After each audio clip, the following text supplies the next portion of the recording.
Government-owned and fantastic airline are not two phrases that often go together, but China Airlines is bucking that stereotype. We've got a full trip report for a great little flight today, so let's get into it. Welcome to Taipei.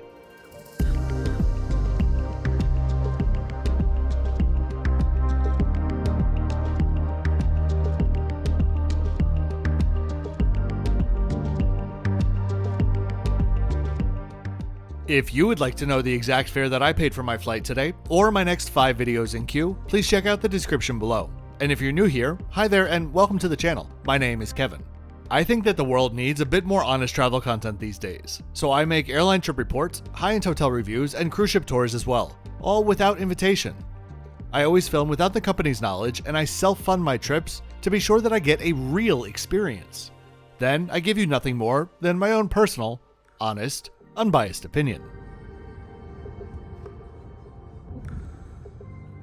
Can I just preface this entire trip report and get straight to the point for a moment?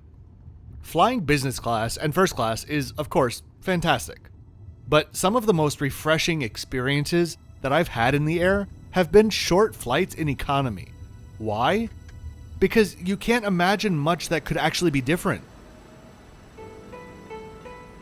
How good could the seat be? How amazing can a basic economy meal taste? How much attention could you possibly get in economy on a 3-hour flight? They're all reasonable questions, and they're precisely why this is my 3rd ever perfect score on the channel.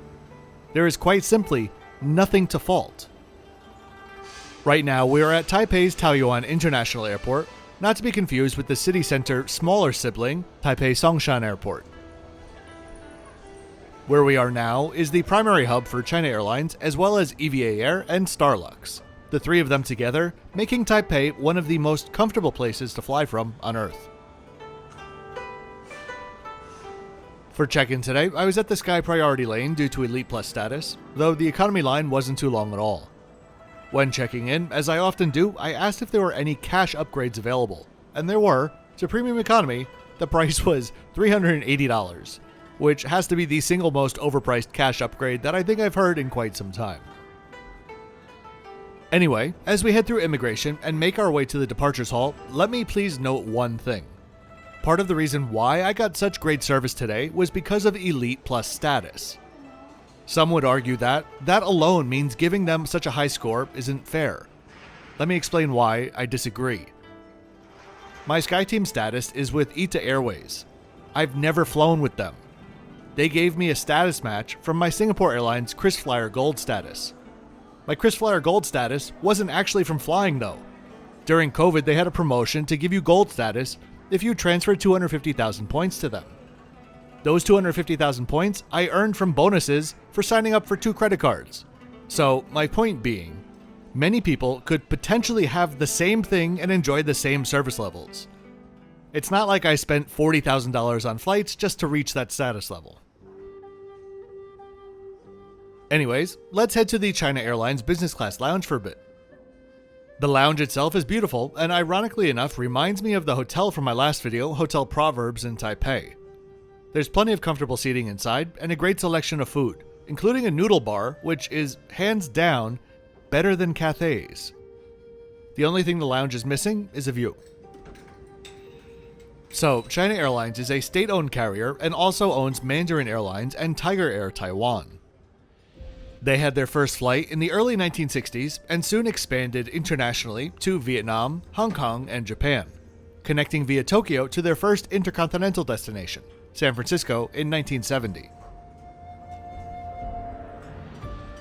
The arrival of 747s in the years following allowed them to rapidly continue expansion until diplomatic strains meant that they needed to begin being creative with their routes and their airline itself.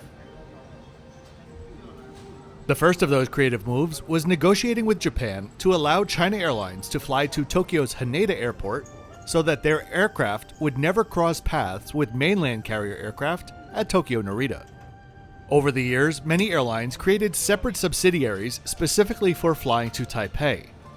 One of the few that you'll still see flying out there today is dressed in KLM colors, with KLM Asia written on the side and the tail of the aircraft, as opposed to KLM Royal Dutch Airlines. The latter being the flag carrier of the Netherlands, the former technically is not.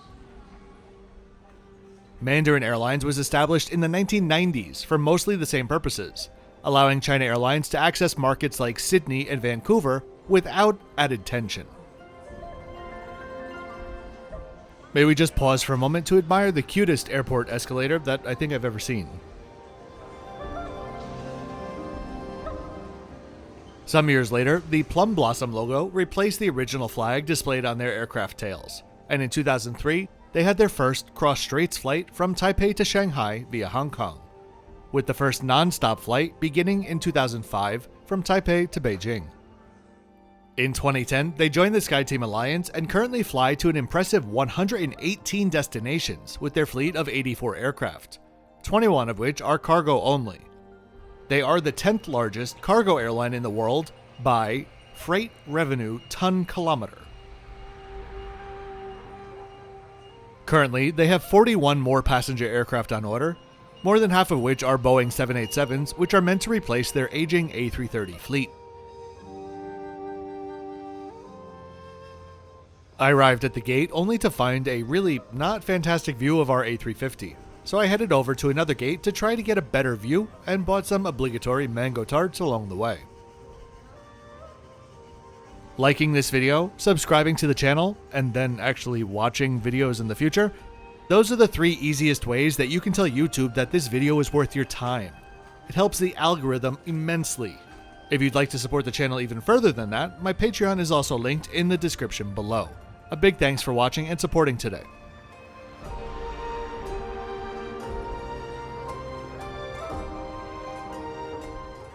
The view from over here is a little bit better, but still not great.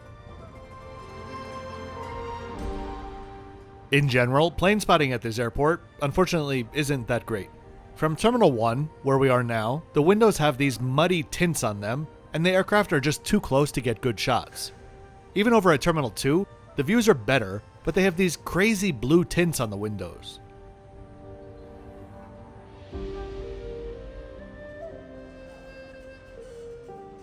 Anyway, back to the gate now. Boarding would begin around 10 minutes late, which they apologize for around 10 times.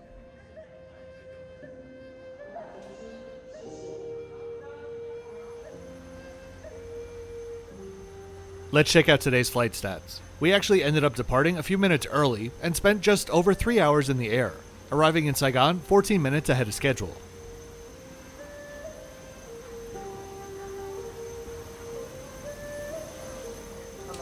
Stepping on board, I was greeted by name and welcomed aboard, passing through the premium economy cabin on the way to economy. Note that China Airlines is one of the few airlines to offer premium economy in a 232 pattern on the A350. Standard would be 242. I made my way to my seat, which would be 45 Alpha for today.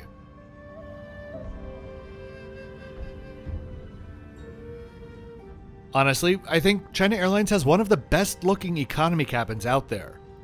From the seats, to the carpets, to the upholstery, to the lighting, it's just all very, very handsome and inviting.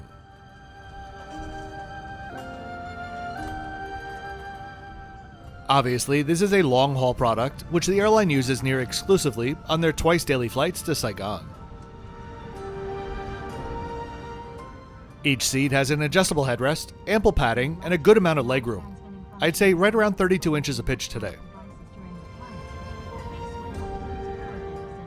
As you take a look at the rest of the seat details, let me set the tone for the service on board. And I'll mention quickly that this was done for me, but I also saw it happen to 4 other elite passengers around me. It's not that I was found out or received some super special treatment. The flight wasn't sold out, but the 2 seats next to me were occupied. No problem. It crossed my mind to move after takeoff, but honestly, the seats were really comfortable, so I was just okay staying there if I had to. The purser came over, directly to me while we were still on the ground, introduced herself, greeted me by name, no tablet in hand, and thanked me for being a SkyTeam Elite Plus member. She offered me a choice of pre-takeoff drink, and specifically let me know that she was going to find a row that I could have all to myself. This was all a very nice touch, but considering she didn't say a word to the passengers next to me, it was like 3% awkward as well. I was honestly shocked at being asked about a pre-departure drink, so I just got a cup of water. After the doors closed, sure enough, she came back and offered me a row of 3 seats 2 rows back. By chance, the couple next to me just moved back there instead, since they'd need to get up for me to get out anyway. I saw her do the same with the other elite passengers. I've seen kind of similar treatment before, but only on Cathay Pacific pre-COVID, where the flight attendants would routinely pass out bottles of Evian to One World Emerald members. But that was pretty much the extent of it. On Singapore, I'd expect a personal greeting at the seat, and that's all. Enough of that for now, let's push back and check out the safety video.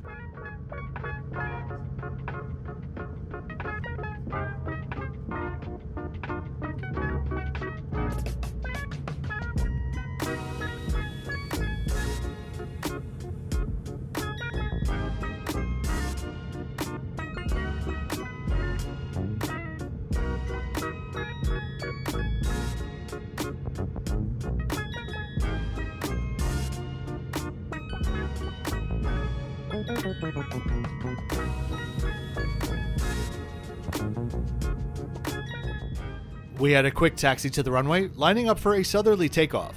The spool up, takeoff, and airport stats are coming up next.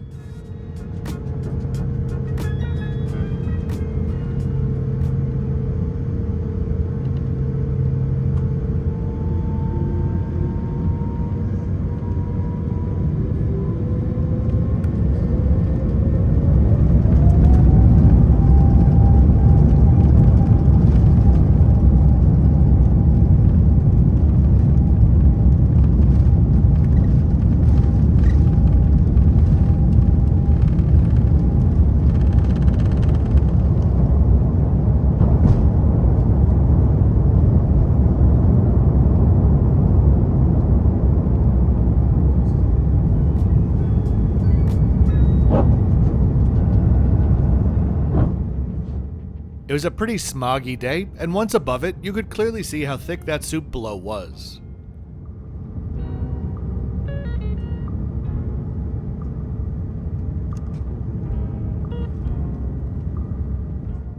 Let's check out some of the onboard comfort items.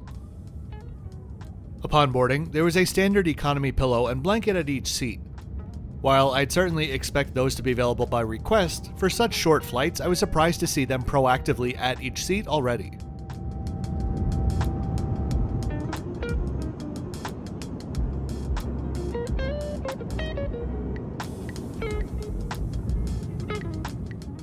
As for the entertainment on offer, there was a decent selection, nothing to blow your socks off, but for such a short flight it was more than sufficient. They also had the standard Voyager 3D show.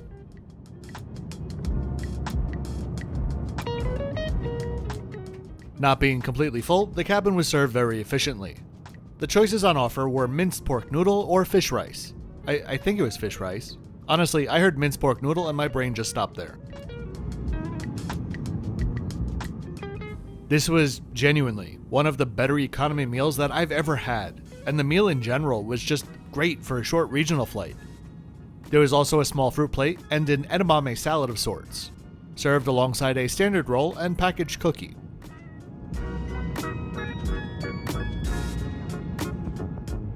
As for the 10-second toilet tour, this was impressive in here. It was spotlessly clean, and they even had some nice products on hand for economy passengers. That's near unheard of for short flights like this.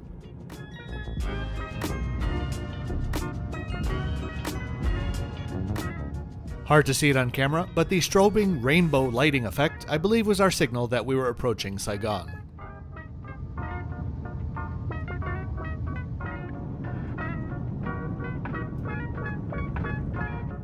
We had quite a few beautiful fluffy clouds to fly through before descending into a truly awful, ugly soup.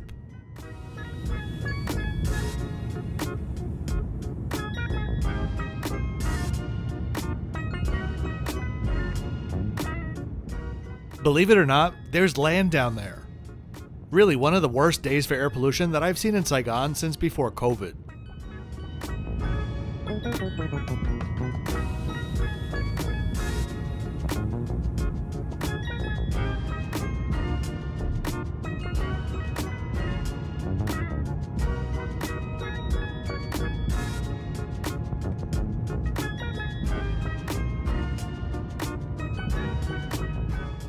We're coming in for landing now as we have our final approach over the outer districts. The landing stats are coming up soon.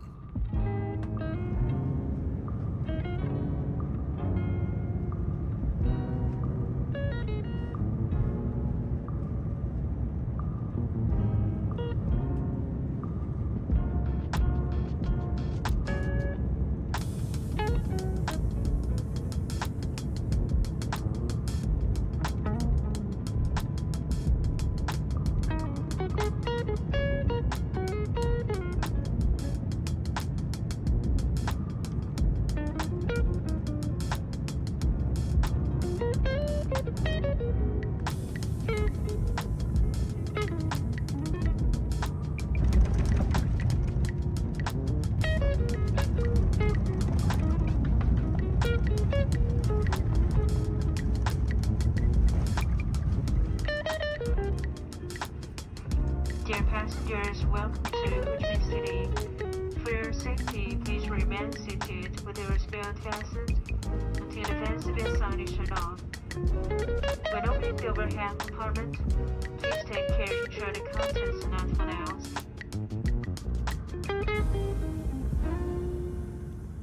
It was a quick taxi to the international terminal where we pulled up alongside a Virgin Australia Qatar transformer and a Vietjet A330.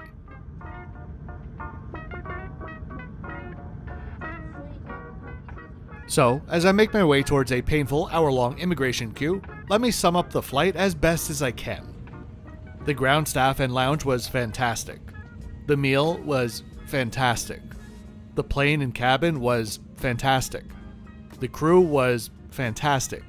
And well, yeah, the flight was fantastic. Even the nitpicker inside of me, which you all know, couldn't find something to fault here. Big props to China Airlines for maintaining such standards on what many airlines consider to be a throwaway flight. And by the way, yes, I do know that my two perfect airline scores are both from Taiwanese carriers. But before someone starts talking about a conspiracy theory in the comments, might I just gently suggest that perhaps Taiwanese carriers are just that good? Well, that'll do it for today. I really hope that you did enjoy this one. I certainly did. If you did, please be sure to give the video a big thumbs up and subscribe with notifications on so you don't miss out on any of my upcoming content. I'll see you next time from the Regent in Taipei. Oh, and thanks for watching to the end.